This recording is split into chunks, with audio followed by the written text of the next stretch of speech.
Welcome to Mic'd Up with Monique and Latasha, sponsored by the Kempington Group. I am Monique Porras, the CEO of the Kempington Group. And I am Latasha Kazi. And this is Mic'd Up. So we're here today to talk about a topic that is difficult for some, but one that we live with every day. The reality is we're doing this 3-part video series because we feel these conversations are opportunities to listen, learn, and act for everyone. Each guest in this 3-part video series was specifically chosen to have candid conversations about inequities, changes to diversity, and how it impacts us every day. And so, first of all, before we kind of kick this off, Latasha, I gotta say, we are in the most incredible space. That we are. We are fortunate to be at Goodmans Interior. So it is such an amazing organization that has been around for over 67 years. It's a long time. It is a long time, but Goodmans is just known for what they do in the community. They're known for their conscious capitalism. I mean, everyone knows Goodmans, but our first guest is Mr. Goodman himself, Adam Goodman. Okay, I've heard some great things, some funny things about Adam. Adam, yes, I am fortunate to be able to call Adam a friend. Adam has the most character, right, that you can think of. I mean, he keeps us on our toes. We never know what Adam is going to say. However, Adam is also one of the most connected individuals in our community as well. So we could not be more thrilled to have Adam here with us today. He's been the CEO at Goodmans for over 15 years. Wow. Well, maybe we'll get a feel of that personality today. But having a candid conversation, right, like about something very deep and important, which kind of leads me to why we chose Adam, right? That's right. The story with me, I was sitting one day and I just happened to read the article in the Arizona Republic about, Adam basically like doing a self-audit is what I say, right? Really analyzing as a business owner, right, or running a business to, what am I doing? Am I doing the right things? What does my staff look like? What are the pathways?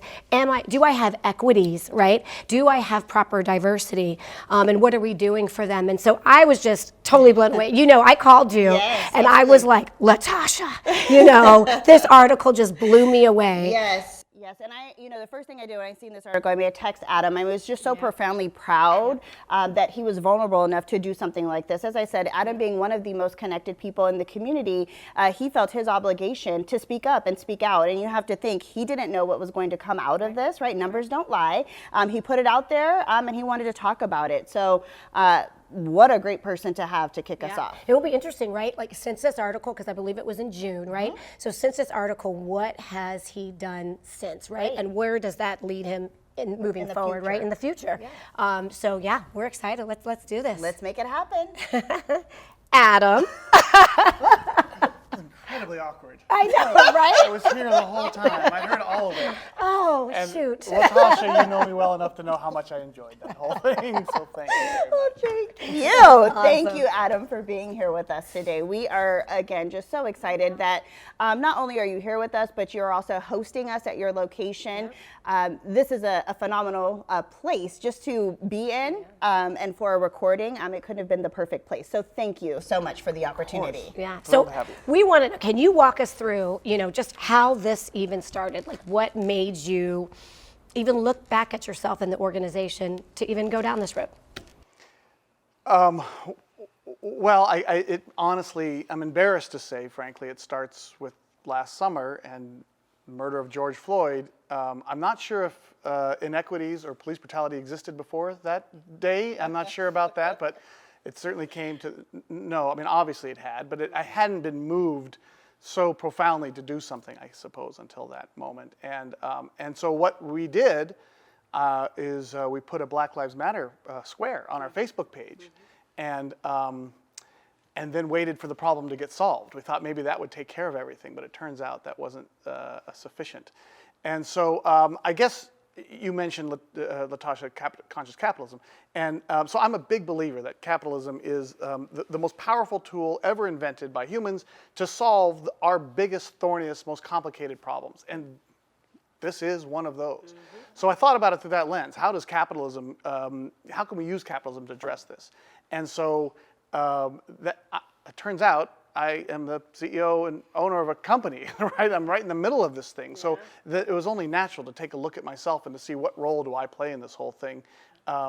And I should say, I knew we weren't going to be, look, we have a third party that does our audits, our hirings and promotions and terminations every year. Every rule there is, we are clean. But I wanted to see if there's something beyond that, something unconscious that was going on. Right. So that's how this started. Right. And it's funny, because just referring to the article, because obviously me owning a recruiting firm, right, I'm kind of in the midst of helping contribute to talent acquisition and things like that, and pathways, right, for candidates. But one of the things that stood out to me was the statistics that came out. Right, like as you guys did this and you were looking like the Hispanic employee population, but then you pointed on that pathway. Here we weren't carving out the pathway, right? Where I think most of them were in operational roles, but not going to leadership roles. So I'd love to hear a little bit more about that. Yeah, that was a big eye opener for us. Was what's interesting, generally our census of the company reflects Arizona really well. I mean, very close. You look at the number of white, Hispanic, Black, Asian, we're pretty good, Indian American. But then, that's where a lot of people stop and say, we're good, we're cool, everything's fine. And that's federal guidelines want you to do that. That's that surface level. But then you start looking below. And I learned about a concept I'd never heard about before, which I'm sure you're familiar with, is occupational sorting. And this is the idea that we've got sort of mental maps for people that oh, you're a woman, well, you're going to be a nurse or a teacher or a nail technician. Those are the big three: nurse, teacher, nail technician. I mean, that sounds about right. We're doing pretty good. Yeah, we're doing good. Guys are outliers. Yeah. We're making it. Yeah, So this concept, like, what does that apply to us? And it turns out, in overwhelming numbers. So if our company is 35% Hispanic, I think is the number, our operations team is 94% Hispanic, right? It's 91% male. Our sales team, and this is perhaps most concerning of all, sales team, which is the most highly compensated part of the company, is 91% white, yet we're only 57% white as a company. So something's going on there, right? Women are customer service. It's like 92% of our customer service team are women.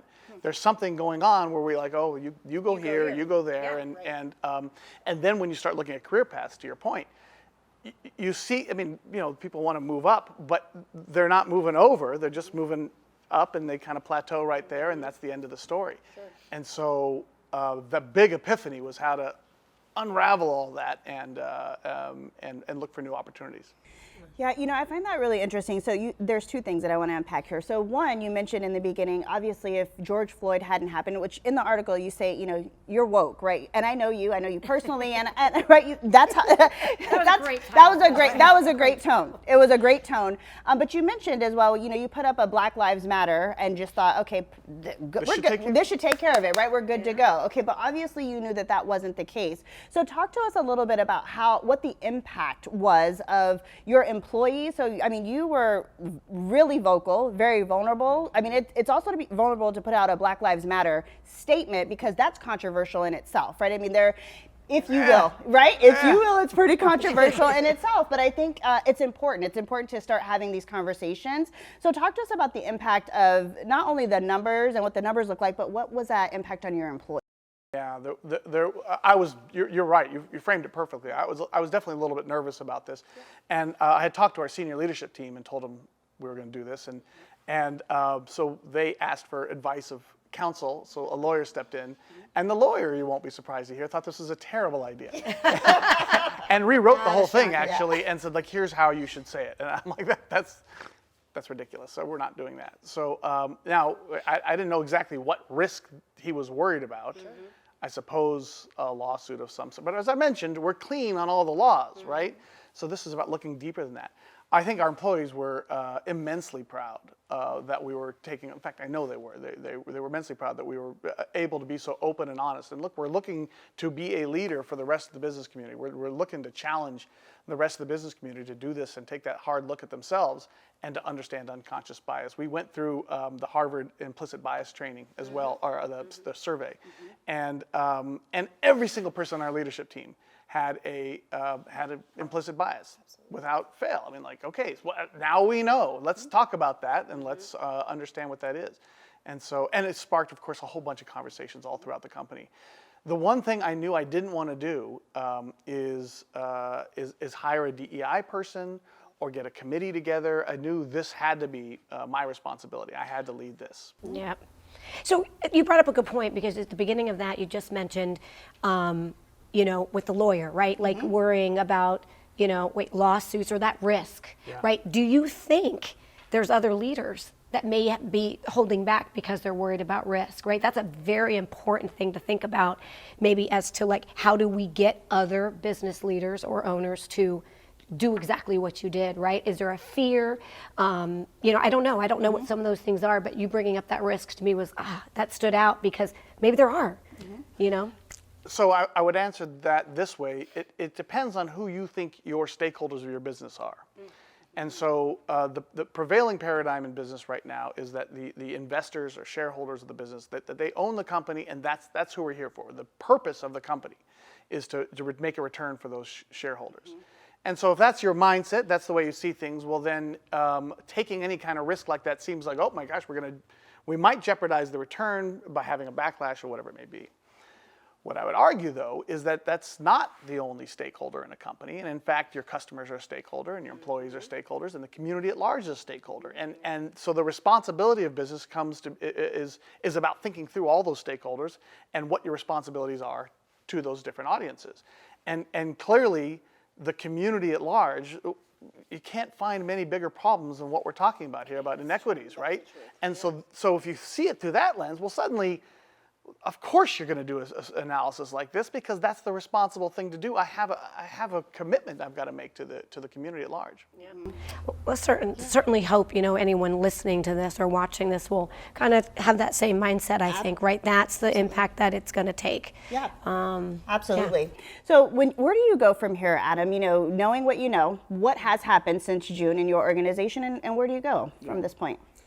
So I've taken it upon myself to have a lot of conversations. The first thing we did actually was really great. There was a gentleman who was our operations manager, a Hispanic gentleman who had started as an installer. Like, it's that career path, right? And and there he was. And this seems to be the end of his career path at age 45 or whatever he is.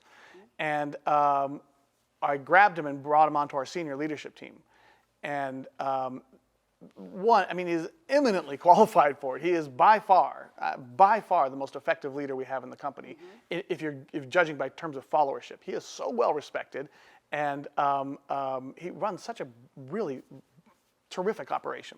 So it only made sense to bring him onto the leadership team, to hear his voice, number one, to get his voice on there, but also as a signal to the rest of the company that the career paths are wide open here. Then it's been about talking to people about career paths, and I understand that this is where you started the company, and I understand you think this is your path, but do you, let me show you some other things that are going around here, and that I've had to, I really hoped it would be a quick solution. Turns out. Not so quick after all. It might take more than 3 episodes to solve this problem. That's right. We'll make sure we have you. Yeah.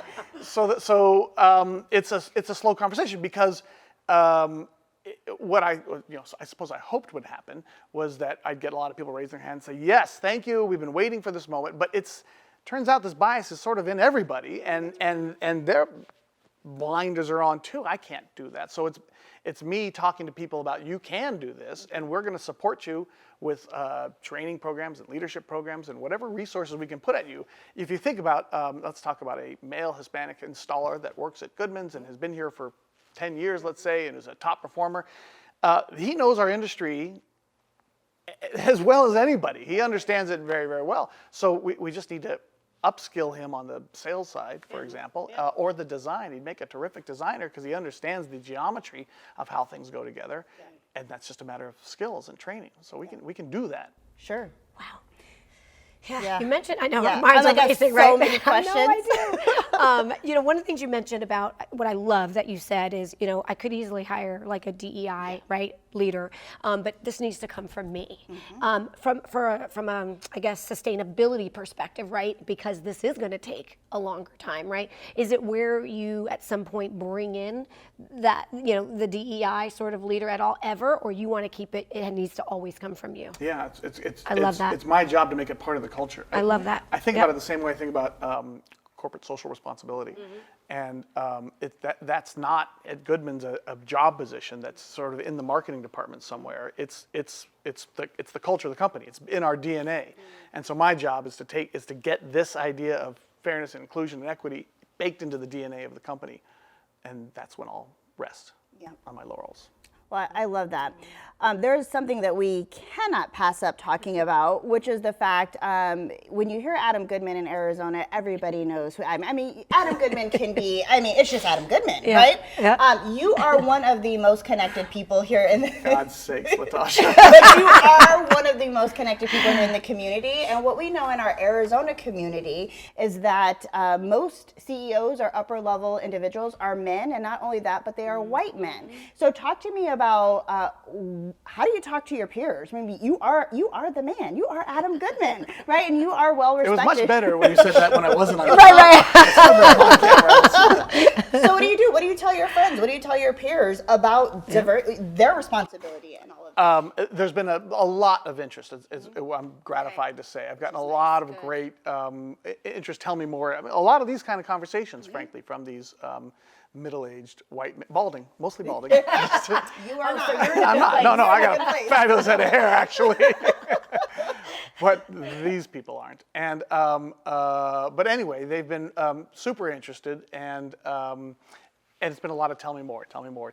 And I don't think I can point to too many people. No, actually, I do know several people who have done this kind of analysis on their own company.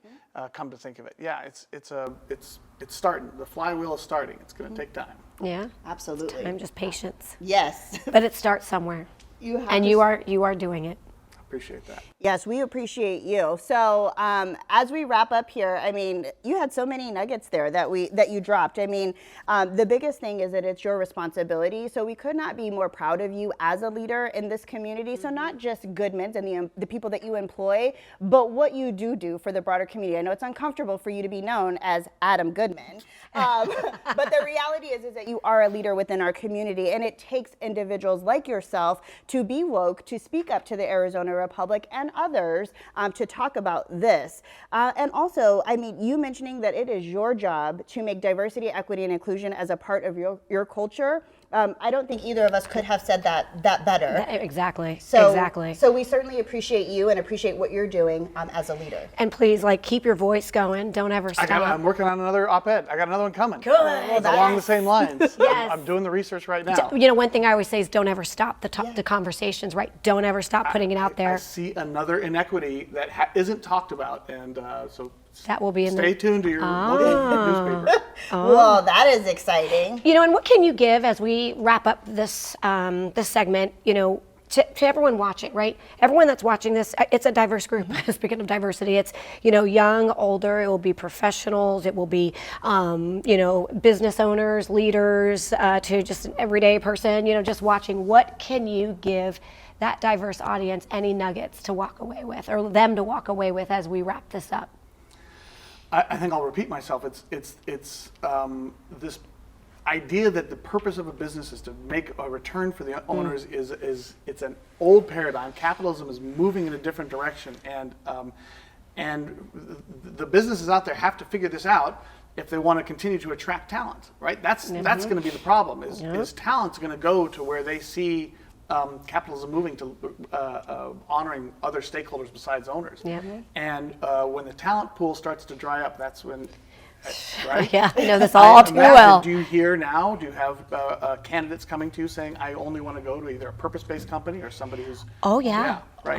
Right. All the time. And this game of business is all about a war for talent. Right. And so we want to be ahead of it. And it's like innovators, it's outstanding talent that are, striving to go towards those organizations and do that. You don't want to miss out on them. That's right. No, that's right. People are wanting to be at organizations for purposes much bigger than themselves. And they want to be able to go to work being their authentic self every day, right? All organizations in order to move forward, they have to have a diverse talent pool. Absolutely. That is just a reality because you won't have any stakeholders as you move forward if everybody's the same. So, so that is fantastic. Well, again, awesome. this has been great. Yep. Thank you, Adam.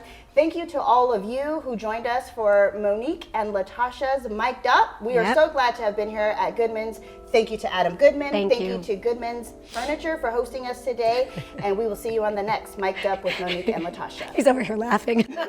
You are Adam Goodman.